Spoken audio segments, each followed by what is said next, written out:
El Ministerio Apostólico Altar de Jehová de Eclesia presenta lo mejor del trigo. Apóstol Lourdes Bravo de Villar. ¿A quién le gustan las personas que se viven quejando? A ver, levanten la mano. A nadie, ¿no? Vamos a hablar de un pueblo quejoso. Vamos a ir al libro de Números, capítulo 11, del verso 1 adelante. Aconteció que el pueblo se quejó delante o ante los oídos de Jehová, y él lo oyó, lo escuchó Jehová, prestó atención a lo que estaba escuchando. Y ardió, dice la Escritura, se incendió su ira, su furia, su rabia.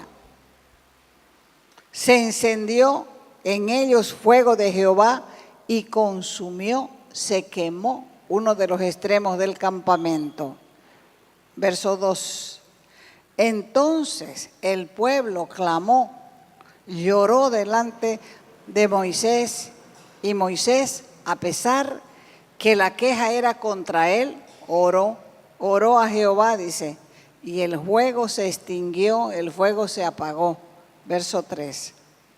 Y llamó a aquel lugar Tabera, porque el fuego de Jehová se encendió en ellos. Verso 4. Y la gente extranjera que se mezcló con ellos tuvo vivo deseo, apetito. Y los hijos de Israel también volvieron a llorar y dijeron, ¿quién nos diera de comer carne? Nos acordamos, nos estamos recordando del pescado que comíamos en Egipto de balde, de los pepinos, de los melones, de los puerros, las cebollas y los ajos. ¿Qué es queja?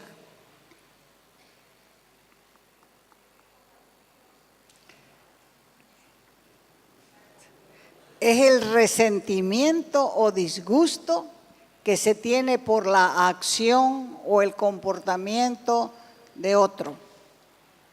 Entonces, la queja es un reclamo, una protesta que se hace ante una autoridad a causa de un desacuerdo o más vulgarmente por causa de una fascinación, ambición de algo.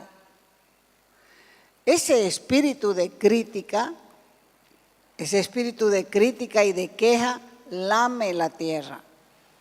Se trata de un espíritu demoníaco que influye en el sentir de las personas.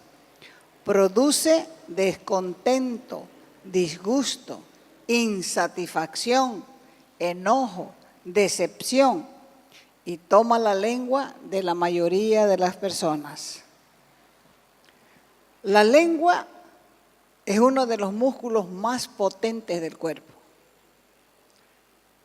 Tiene varios roles. En primer lugar, sirve para comunicarnos oralmente a través del don del habla.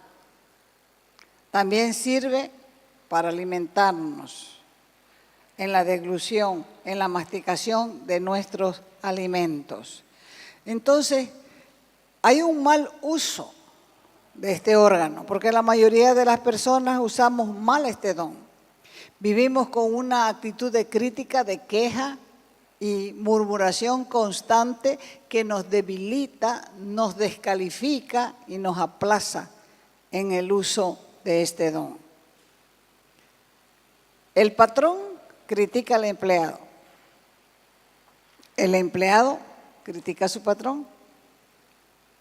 El vecino a la vecina, la esposa a su esposo, los hijos a los padres a los hijos, las suegras a sus nueras y las nueras a sus suegras, los compañeros de trabajo a otros compañeros de trabajo, porque la crítica, la queja y la murmuración es un espíritu demoníaco que toma todo tipo de personas, grande y pequeño, y en todas las relaciones interpersonales, sean matrimonios, sea la familia, sea la iglesia, sean políticos, sea gobierno, sean los medios de comunicación, todos. La lista es de nunca acabar,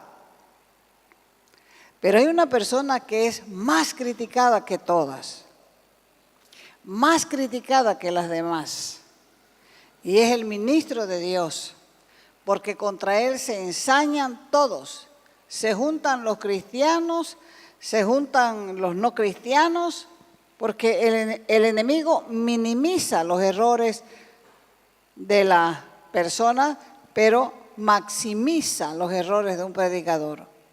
Y muchas veces los criticones están haciendo lo mismo o cosas peores. Una de las cosas que camina más rápido es la crítica, la queja, la murmuración, los rumores. Porque el chisme es el instrumento más efectivo de Satanás. Porque la gente no tiene la fortaleza para pasar por alto el rumor que escucha. Más bien pregunta, ¿y qué más? Ya pues, ¿qué más? Y como está escrito, en las muchas palabras no falta pecado. Por eso el enemigo vive destruyendo la credibilidad de los líderes, principalmente en su misma congregación que pastorea. ¿Por qué? Porque la gente se vale de rumores. Así que presten atención para no ser engañados y no pasen por alto mi consejo. No ministren al sexo opuesto sin testigo. Porque una calumnia sin testigo no se puede derribar. El que grite más fuerte es el que prevalece. ¿Quién podrá mantenerse o demostrar que un rumor es falso? ¿Quién podrá hacerlo? Nadie. Generalmente la gente lo da por hecho. Por eso el Señor nos exhorta diciéndonos, apártense de toda especie de mal. El trabajo en la obra del ministerio es habitualmente sometido a normas, a reglas, a modelos de conducta. Por eso es que se critica y se murmura tanto, más que cualquier otro trabajo. Porque detrás de la crítica, de la queja, de la murmuración, del rumor, hay una guerra espiritual lanzada contra el ministro debido a su llamado de sacar las almas del infierno. La crítica entonces, la queja, la murmuración o el rumor son una de las mayores estrategias del diablo contra la autoridad de Dios, incluyendo la misma familia. Recuerden lo que enseña la Escritura. Ahí tenemos el más grande ejemplo, el de Jesús. Jesús en Nazaret fue criticado desde su nacimiento. Y está escrito que ni sus hermanos creían en él. Al principio lo trataban con sarcasmo. ¿Qué es sarcasmo?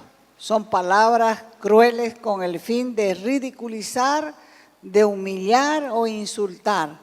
Por eso sus hermanos le decían, porque cuando la gente hablaba bien de él, ellos hablaban mal del hermano. Y decían, si quieres hacerte conocer, andate pues de una vez a Judea, que te conozcan, hacete ver, hacete visible. Es la fiesta de los tabernáculos, ¿por qué no vas de una vez para que te vean? Para que vean lo que hablas, para que vean lo que haces. Allá va a haber bastante gente. Y el Señor Jesús le contestó, mi tiempo aún no llegó. Vayan ustedes. A ustedes el mundo no los odia, pero a mí me odia. Y ustedes lo saben, le dijo. Porque yo, dijo él, doy testimonio del mundo diciendo que sus acciones son malas. Así que vayan ustedes si quieren. Yo no voy a esta fiesta todavía porque mi tiempo no se ha cumplido. Otro ejemplo, en Génesis, vemos la historia de José.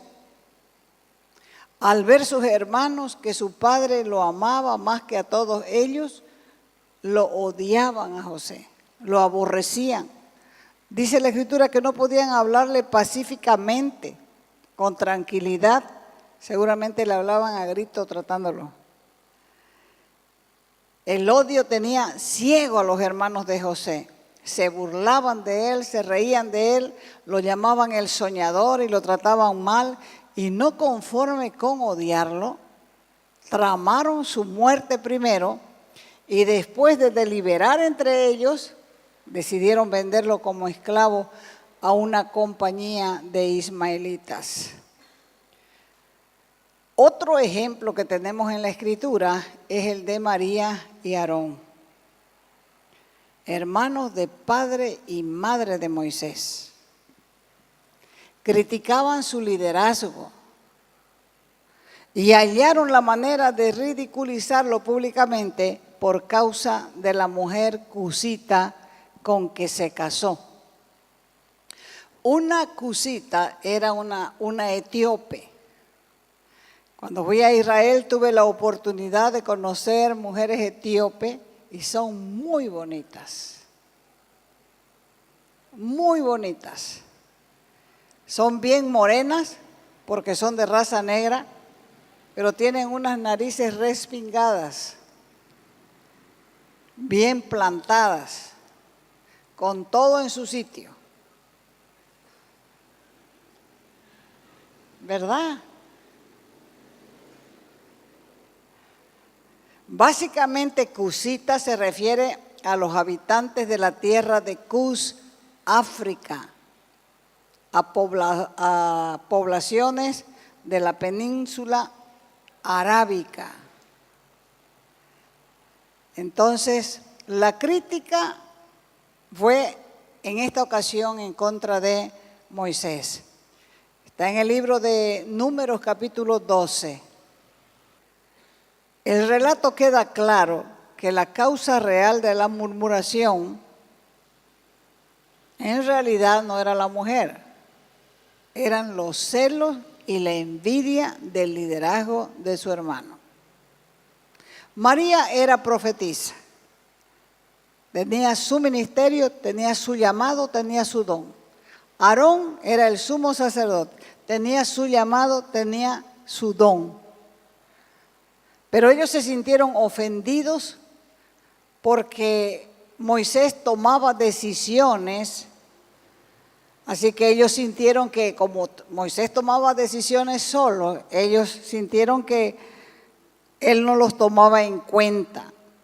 Entonces, al no tomarlos en cuenta, ellos sintieron que perdían importancia, perdían jerarquía, perdían autoridad en el liderazgo, porque ellos no conocían los niveles de autoridad. Pensaban que tenían el mismo derecho que Moisés para tomar decisiones en relación con el pueblo. De modo que cuando Moisés tomó la decisión de casarse con esta mujer cusita, a ellos no les pareció correcto, que no los tomara en cuenta, y así que comenzaron a murmurar, comenzaron a quejarse y a criticar a su hermano. María era la más enojada, estaba enojada, enfurecida y arrebatada de cólera. Y cuando una persona está así no puede controlar su lengua. Cuando una persona está furiosa no puede controlar sus palabras y puede hacer estrago con ellas. Eso fue lo que le pasó en esta ocasión a María. Comenzó a hablar.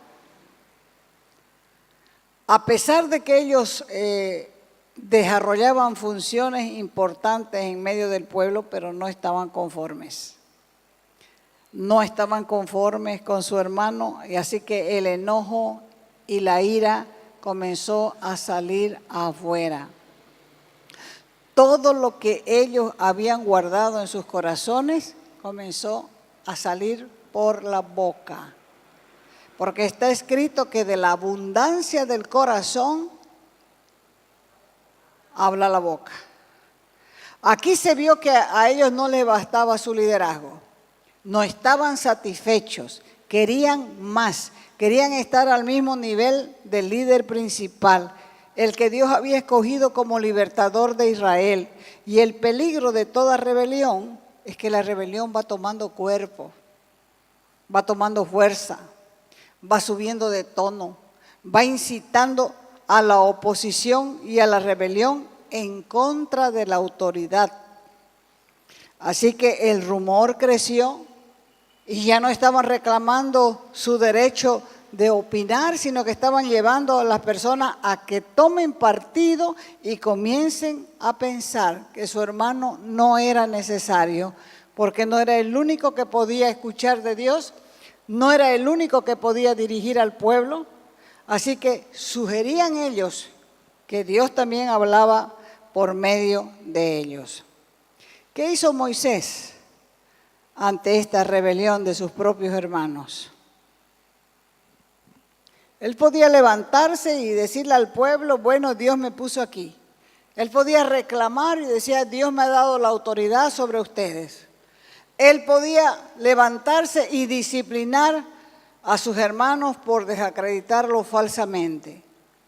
Lo que estaba pasando ahí en ese momento era que Moisés estaba experimentando uno de los dolores más grandes, como es el de ser rechazado por su propia familia. Que lo critiquen otros, vaya y pase.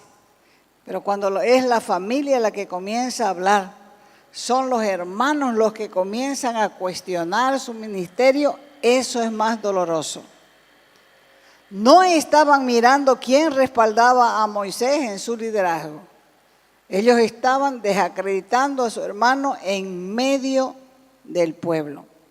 Ya no se acordaban quién llamó a Moisés. Ya no recordaban cómo habían recibido a Moisés cuando él vino a hablar con el pueblo, con los ancianos, para decirles que Dios lo había levantado a él como libertador. Ya no recordaban que era Moisés que los guiaba por el desierto. Tampoco recordaban que Moisés había recibido las leyes de parte de Dios en sus propias manos. Tampoco recordaban que era Moisés el que le enseñaba la ley al pueblo. Cuando un pueblo es murmurador, cuando un pueblo es criticón, cuando un pueblo es quejoso, Dios tiene que intervenir. Este pueblo estaba caminando hacia la tierra prometida, pero eran murmuradores, eran criticones, eran quejosos, eran murmuradores. Cada vez que ellos sentían que algo les faltaba, ellos comenzaban a hablar. Cuando le faltó agua, se levantaron, se quejaron, murmuraron. Cuando tuvieron miedo de los cananeos, también lo mismo, se quejaron, murmuraron, porque era un pueblo quejoso, era un pueblo murmurador. Querían carne y se quejaban. Dios los disciplinaba y ellos seguían, después sentían un poquito de miedo y después les pasaba y otra vez seguían en lo mismo. Moisés estaba profundamente desalentado. Estaba desalentado, estaba abatido, estaba deprimido, tenía una profunda tristeza, estaba estresado al punto que quiso que Dios lo removiera de su llamado y lo sacara de esta situación. Solo quería morirse. Quería que Dios se lo llevara dándole muerte ya. Ya no quería caminar con el pueblo. Porque el pueblo era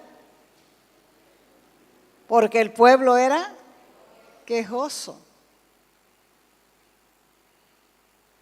Esta vez hallaron motivo, lo criticaron debido a su esposa. La gravedad de este ataque contra el siervo de Dios es vista de tal forma que todos los descontentos comenzaron a salir a luz.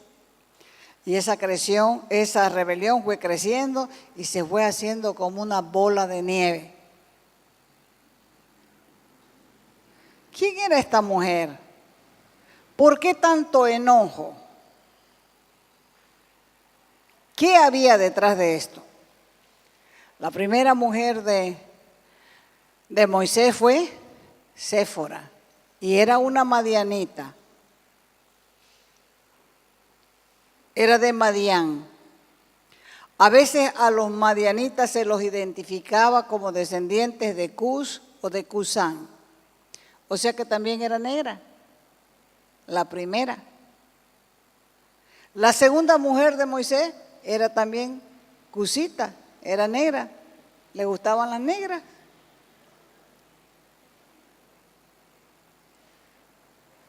¿No ves que cada uno hace su elección?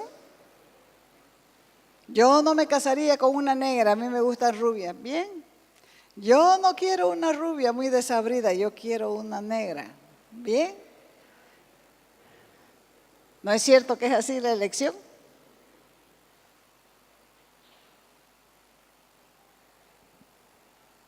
Entonces la segunda mujer de Moisés era cusita también, de la misma raza. Y lo que comenzó como una crisis familiar fue tomando otro rumbo. Por eso fue que Dios intervino disciplinando a los que iniciaron la rebelión. El castigo de María fue ejemplar, porque Dios estaba mostrando que Él no es racista. Dios no puede ser racista, porque Él creó al hombre y lo hizo de diferentes colores. Por 7 largos días María estuvo leprosa fuera del campamento para que ella pudiera experimentar por sí misma lo que era ser rechazada, apartada, excluida por causa del color de su piel. Así que todos quedaron en el campamento atrasados, quietos, no pudieron avanzar. Había rebelión en el pueblo. Y cuando hay rebelión en un pueblo, el pueblo no puede avanzar. 7 días quedaron ahí acampados junto con ella disciplinada y el pueblo atrasado también. Mostrándoles claramente que la crítica, la murmuración, el rumor, la queja atrasa el pueblo de Dios en su caminar. Se atrasa el movimiento. Cuando nos estamos criticando unos a otros, no estamos avanzando, estamos detenidos.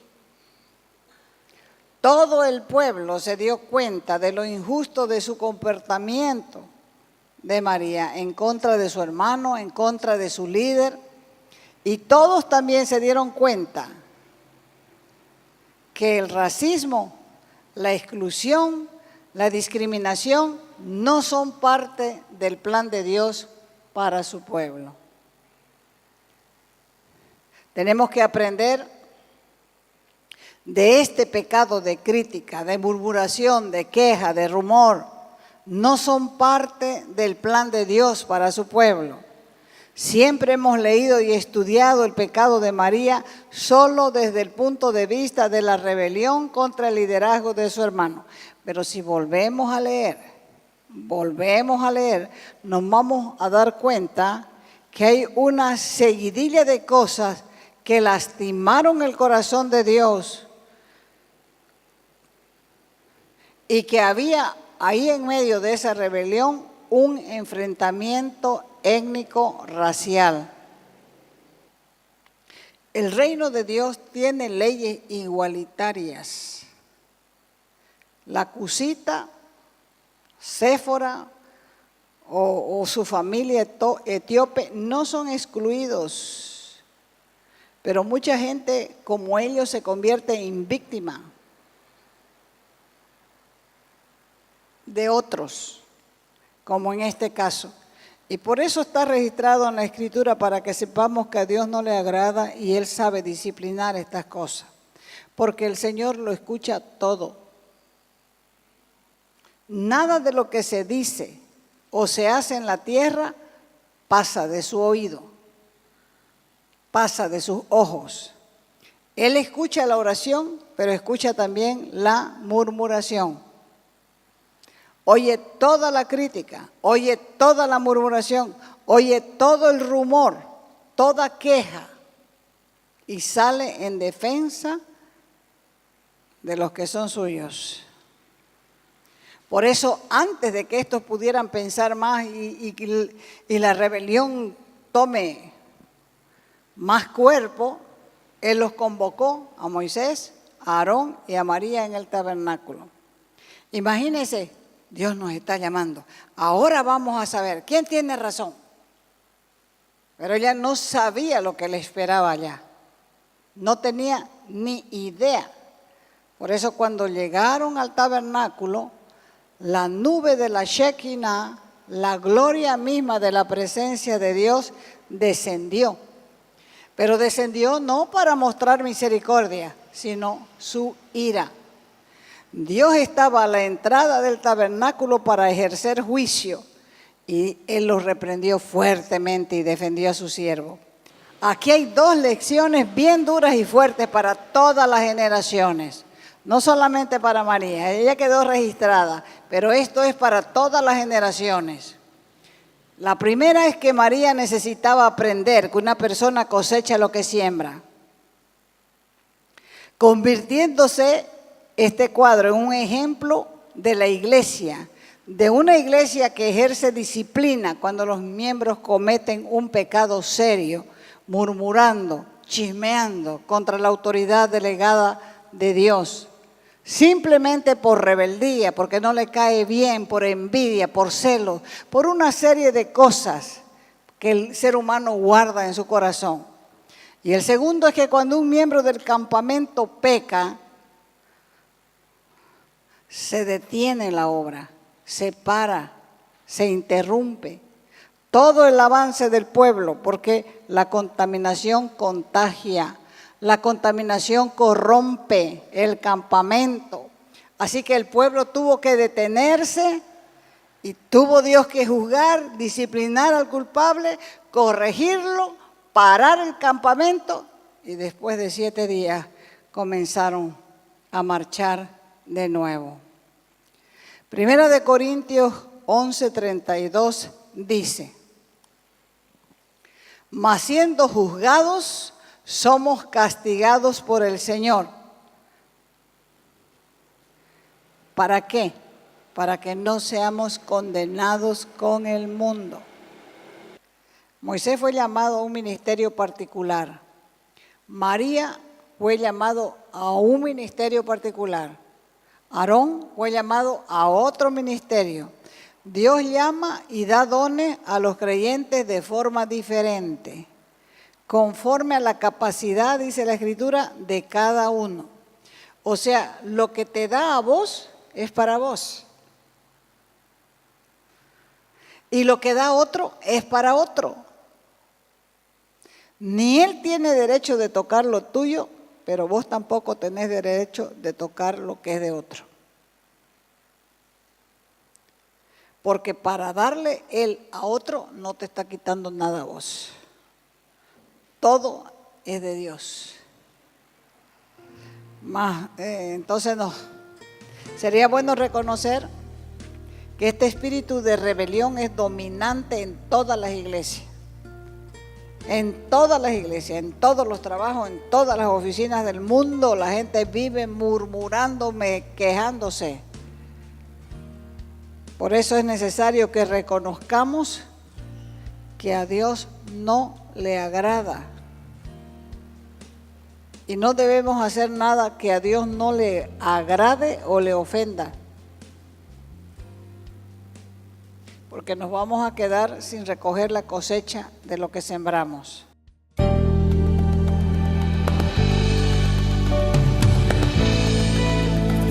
Te invitamos a nuestras conferencias los días viernes, sábados y domingos a las 20 horas y el domingo a las 10 de la mañana. Calle Nicolás Suárez, esquina Félix Pinto.